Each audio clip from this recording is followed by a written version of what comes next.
ছোট্ট একটি animation studio থেকে যাত্রা শুরু। সেখান থেকে আজ বিশ্বের সবচেয়ে বড় এবং জনপ্রিয় অ্যানিমেশন প্ল্যাটফর্মে পরিণত হয়েছে ডিজনি।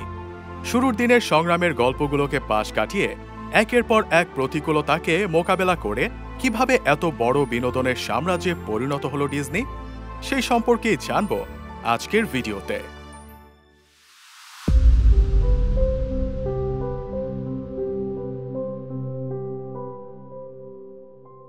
বিশ্বখ্যাত অ্যানিমেশন কোম্পানি ডিজনির যাত্রা শুরু হয়েছিল এক ছোট্ট অ্যানিমেশন স্টুডিও থেকে। মনের মাঝে বিশাল স্বপ্নের পাহাড় জমানো ওয়াল্ট ডিজনি নামের এক তরুণ অ্যানিমেশন প্রেমীর হাত ধরে এই সাম্রাজ্যের সূচনা। 1923 সালে ভাই রয় ও ডিজনির সঙ্গে মিলে ডিজনি ব্রাদার্স স্টুডিও প্রতিষ্ঠা করেন তিনি। সেই সময় তিনি ছোট ছোট অ্যানিমেটেড কার্টুন বানাতেন, যেগুলো তেমন কোনো ব্যবসায়িক সাফল্য পায়নি। কিন্তু ওয়াল্ট ডিজনি ছিলেন একজন স্বপ্নবাজ মানুষ, যিনি জানতেন কিভাবে গল্প বলতে হয়, গল্পের জাদুকে কাজে লাগিয়ে কিভাবে অন্যকে আকৃষ্ট করতে হয়। তাই তিনি নিরলস পরিশ্রম করে যাচ্ছিলেন। ডিজনির প্রথম বড় সাফল্য আসে 1928 সালে। সে সময় স্টিমবোট উইলি নামে একটি কার্টুন রিলিজ করে তারা, যার কেন্দ্রীয় চরিত্র ছিল মিকি মাউস। এই চরিত্রটি রাতারাতি জনপ্রিয় হয়ে যায়। এটি ছিল প্রথম সফল সাউন্ড যুক্ত অ্যানিমেটেড কার্টুন যা দর্শকের মাঝে মুগ্ধতা সৃষ্টি করে। মিকি মাউস যেন হয়ে ওঠে ডিজনির ব্র্যান্ড অ্যাম্বাসেডর।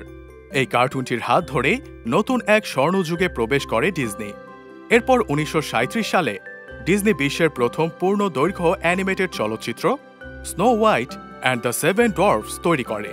অনেকেই তখন ভাবতেন একটি অ্যানিমেশন দিয়ে পুরো সিনেমা বানানো সম্ভব নয়, কিন্তু ওয়াল্ট ডিজনি প্রমাণ করে দেন যে স্বপ্ন আর সাহস থাকলে সবই সম্ভব।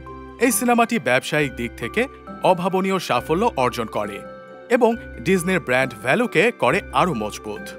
ডিজনির কল্পনার জগৎ শুধু পর্দায় থেমে থাকেনি। কল্পনাকে বাস্তবে রূপ দেওয়ার জন্য 1955 সালে ওয়াল্ট ডিজনি ডিজনিল্যান্ড নামে বিশ্বের প্রথম থিম পার্ক চালু করেন, যেখানে মানুষ বাস্তবেই ডিজনির জাদুর জগতে প্রবেশ করতে পারত। এই থিম পার্কটি আজও বিশ্বের অন্যতম জনপ্রিয় পর্যটন কেন্দ্রের জায়গা দখল করে আছে। সময়ের পালাবদলের সঙ্গে সঙ্গে মাল্টিমিডিয়া সাম্রাজ্যে একক আধিপত্য তৈরি করে ডিজনি। একে একে তারা কিনে নেয় পিক্সার, মার্বেল, লুকাস ফিল্ম ও 21st সেঞ্চুরি ফক্সের মতো বিশ্বখ্যাত সব স্টুডিও। এর ফলে ডিজনির মালিকানায় চলে আসে toy story, avengers, star wars সহ অসংখ্য বিখ্যাত চরিত্র ও গল্প। অবশেষে 2019 সালে ডিজনি চালু করে নিজের স্ট্রিমিং প্ল্যাটফর্ম ডিজনি প্লাস। ওটিটির যুগে এই প্ল্যাটফর্মটিও দ্রুত জনপ্রিয় হয়ে ওঠে এবং নেটফ্লিক্সের মতো জায়ান্টদের সঙ্গে প্রতিযোগিতা শুরু করে। ডিজনির হাজার হাজার সিনেমা ও সিরিজ এতে সহজেই দেখা যায়। এভাবেই এক সময়ের ছোট্ট অ্যানিমেশন স্টুডিও আজ একটি বৈশ্বিক বিনোদন সাম্রাজ্যে পরিণত হয়েছে ডিজনি।